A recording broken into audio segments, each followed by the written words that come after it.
I said, well, you know what? Since the agenda is the vaccine, well, let's look at what the vaccine's doing in the microbiome. And that's at the same time as they started rolling these vaccines, I started enrolling doctors that basically were getting vaccinated. And I'm like, can I get your stools before and after you get vaccinated?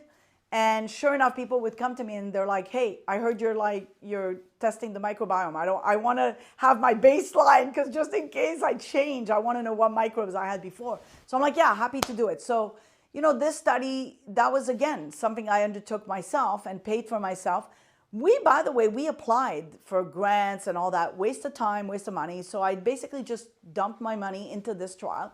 So the first 4 patients I started noticing a month later, the bifidobacteria, this important microbe, is dropping in patients pre and post vaccination. So then I started asking myself, wait a minute, what's going on here?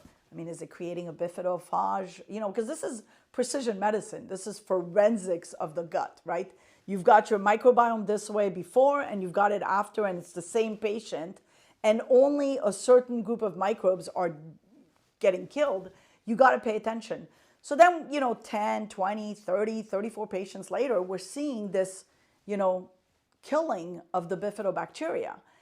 And so I wasn't going to, first of all, there's no way I was going to publish this because nobody would have taken that. So I decided to submit it to the American College of Gastro as a presentation, as a poster. It got accepted at the American College of Gastro as a poster, and then it won the Best Research Award as a poster. So all my colleagues called me and said, hey, I saw your data. That's incredible. How do you think this is happening? The vaccine's supposed to be, improving your immunity. And we all know bifidobacteria is a huge part of immunity. How do you think it's happening? So then I said, I think it's creating a bacteriophage or bifidophage. And what we noticed is in 4 patients that we followed, which were amazing shape, we followed them for 90 days, and then next thing you know, their bifidobacteria dropped to 0, from 1 million to 0. So it kept persisting. So there was a persistence in the damage, and not only 90 days, but 6 months, 9 months later. So that was the thing that started making me panic. And then as we were looking at the microbiome of newborns to mothers who were breastfeeding, we started noticing that there's no bifidobacteria in those newborns. So we asked ourselves, well, because newborns are supposed to have a ton of bifidobacteria, right? 90% of the microbiome of babies is bifidobacteria. So we said, well, how come these babies born to moms that are breastfeeding that were vaccinated have 0 bifidobacteria? Is the spike protein going to the breast milk, into the baby's gut, and killing whatever the baby's trying to build? And so because I was doing work on autism, and I noticed, one of the commonality and common findings of autistic children is that loss of bifidobacteria, I said to myself, maybe that's how it happens, right? Maybe you're killing off your bifidobacteria, and then 2 years down the road, your kid stops talking. So this whole, it was serendipitous, really. This whole discovery, because, understanding what the microbiome looks like in Alzheimer's, in old people, in overweight patients, in Parkinson's, and, kids, healthy kids, kind of brought it all together for me. So I had a different vision than everybody else. I was looking at how to treat the virus, knowing something nobody knew. And that was really, it was kind of epic. But at the same time, I knew that, hey, they can't prove me wrong. And if they are going to prove me wrong, well, let's see why. But definitely this needs to be looked at, because the microbiome has such an importance in neurological problems, in cancer, so in Crohn's, in Lyme. So, we just published 2 posters that were presented at the same college where basically loss of bifidobacteria was noted in Crohn's patients and in Lyme patients. So bifidobacteria has a big role in disease, in my opinion, and so we have to pay attention to what's killing it.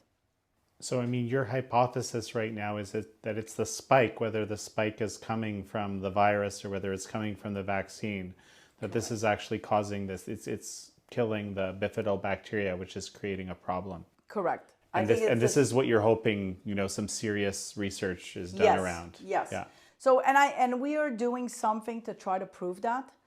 So it's coming along. Obviously this is research and it's slow developing. Research is not fast. It's one thing proves another, and opens the door to another.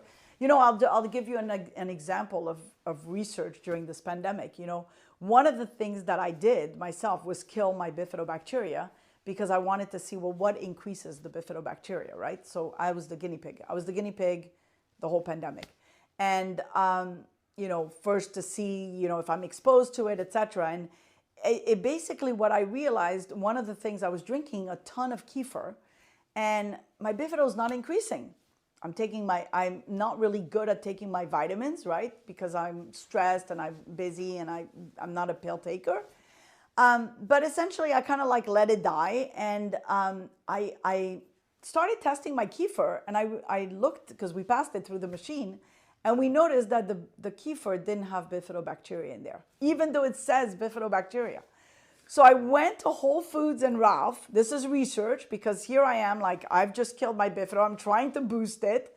Why isn't it increasing? So of course it opens a new research. And I went to Ralph's and Whole Foods, picked up all the products that said bifidobacteria in the back. And we took 23 products. One of them was a $27 tonic water that had bifidobacteria in there. So I said, well, this gotta be bifido because $27. I mean, come on. Anyway, so we shook them, we took the sample.